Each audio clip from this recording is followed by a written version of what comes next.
Welcome everyone, join us today as we delve into the life and legacy of Steve Clark, the brilliant guitarist of Def Leppard, known for his electrifying riffs and immense talent. So let's dive in. Steve Clark, born Stephen Maynard Clark on the 23rd of April 1960 in Wisewood, Sheffield, Yorkshire, England. Born and raised in Wisewood, Sheffield, an industrial town renowned for its steel production. Steve grew up with his two brothers, Chris and Kevin, and his parents, Barry and Beryl. From a young age, he showed a deep interest in music, influenced by his parents' record collection. His passion was further ignited when he attended his first concert featuring Cliff Richard and the Shadows at the age of 6. At 11, Steve's father bought him his first guitar, but only on the condition that he commit to learning it seriously. He began with a year of classical guitar study before discovering the electrifying music of Jimmy Page and Led Zeppelin at a friend's house. In July 1972, Steve was featured in the local press for participating in a folk dance festival.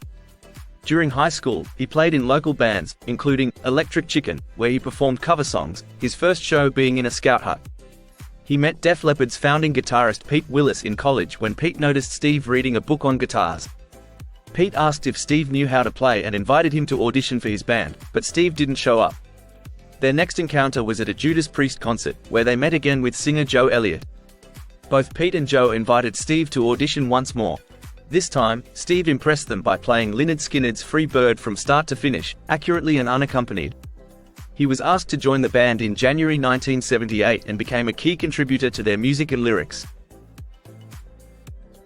Frustrated with constant rehearsals without performing, Steve threatened to leave the band if they didn't start playing gigs.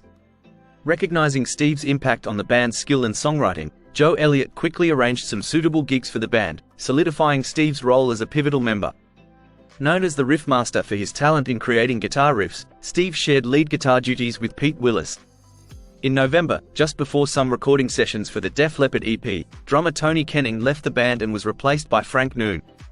By the end of the month, 15-year-old Rick Allen joined as the full-time drummer.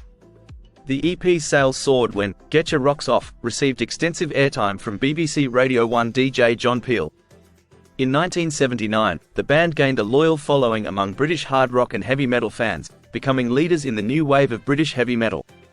Their popularity led to a record deal with Phonogram, Vertigo, Mercury Records in the US.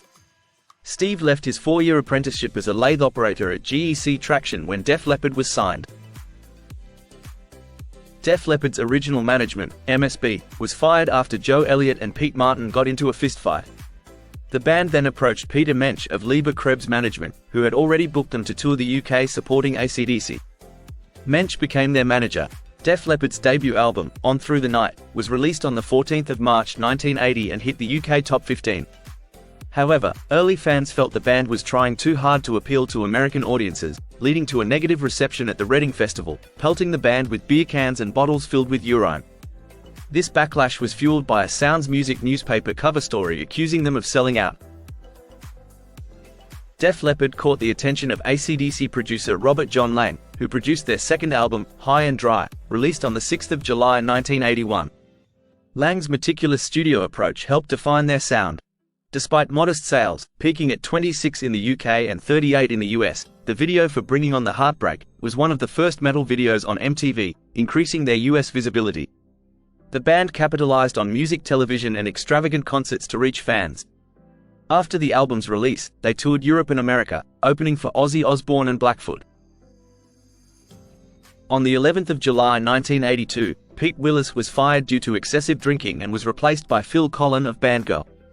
This change occurred during the recording of their third album, Pyromania, released on the 20th of January 1983, and produced by Lang. Steve and Collen quickly bonded, creating Def Leppard's signature dual guitar sound. Known as the Terror Twins, they were recognized for their offstage antics and their ability to switch between rhythm and lead guitar seamlessly.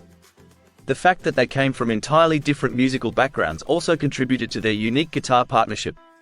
Steve was a classically trained musician who knew the rules of music, whereas Collen was self-taught. The lead single, Photograph, made Def Leppard famous, topping MTV's request list and rock radio charts, sparking a US tour. The second single, Rock of Ages, also topped the Rock Tracks chart, with both singles hitting the top 20 on the Hot 100. Pyromania's success helped ignite the 1980s pop metal movement. After their breakthrough, Def Leppard moved to Dublin in February 1984 to write their next album. Although Mutt Lange began working on the project, he stepped down due to exhaustion.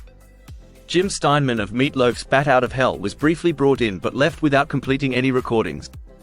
On the 31st of December 1984, drummer Rick Allen lost his left arm in a car accident but remained determined to continue with the band.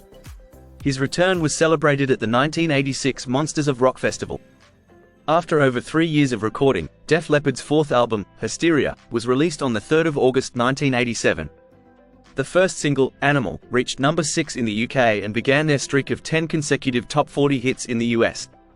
The title track also made the US top 10. Although initial US sales were slow, Pour Some Sugar on Me became a major hit, peaking at number 2 on the Hot 100, and helped Hysteria top the US Billboard 200 in July 1988.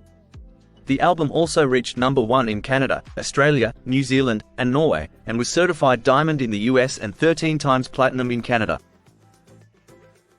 Clarke mainly played Gibson guitars throughout his career and endorsed the brand in 1987. Gibson even created custom guitars for him. Although he predominantly used Gibsons, he sometimes played a Fender Stratocaster for the song and video, Love Bites, and occasionally used Fenders in the studio for their distinctive sound. The band's UK success led to a Brit Award nomination for Best British Group in 1988. In October 1988, their power ballad, Love Bites, topped the Billboard Hot 100 and hit the top 10 in several other countries, including number 6 in Canada. The Hysteria album, which charted 7 singles on the US Hot 100, was also supported by a successful 16-month tour where the band performed in the round. After Hysteria, Def Leppard quickly began working on their fifth album Adrenalize to avoid another long delay. However, Steve's worsening alcoholism led to frequent rehab stays and a 6-month leave of absence in mid-1990. The band continued with Colin covering Steve's parts, and although Steve is credited on Adrenalize, his actual contributions were minimal. The song, White Lightning, on the album reflects his struggles, while the deluxe edition includes a demo of Tonight from 1988. Steve also recorded a demo for When Love and Hate Collide, shortly before his death, which featured his final solo. Tesla paid tribute to Steve with their song and Emotion to our friends Steve Steeman Clarke, on their album Psychotic Supper. Personally, Steve was engaged to American model Lorelei Shellist, with whom he had a 7-year relationship. In her autobiography Runway Runaway, Lorelei attributes their breakup largely to Steve's alcoholism, speculating in recent years he may have had bipolar disorder. In 1989, his bandmate Phil Collen and others staged an intervention to address his drinking, which led Steve to enter rehab. However, he left before completing the program and resumed drinking. Shortly before his death, Steve became engaged to Janie Dean, whom he met in rehab, a recovering heroin addict. Weeks before his death, Steve was found unconscious in a Minneapolis bar and rushed to Hazelden Addiction Treatment Center, where he had a dangerously high blood alcohol level of 0.59. By contrast, Led Zeppelin's John Bonham had registered a blood alcohol level of 0.41 when he died in 1980. Steve later checked into a rehab facility in Arizona, where he met and got engaged to recovering addict Janie Dean. Despite promises to stay sober, Steve resumed drinking, and Phil Collen found it nearly impossible to keep him on track. Sadly, on January 8, 1991, Janie Dean discovered Steve Clarke dead on his couch at the age of 30. The autopsy revealed that respiratory failure from a fatal mix of alcohol and prescription drugs was the cause of death, with a blood alcohol level of 0.30 and morphine present in his system. The night before, Steve's drinking companion Daniel Van Alphen testified they had visited a pub and returned to Clarke's home at midnight to watch a video. Clarke was laid to rest at Wisewood Cemetery in Loxley, Sheffield, close to his family's home. And there you have it. Thank you for watching our tribute to Steve Clarke, a true rock legend whose music continues to inspire generations. If you enjoyed this video, please like and subscribe for more insights into the lives of your favorite artists. Take care and bye for now.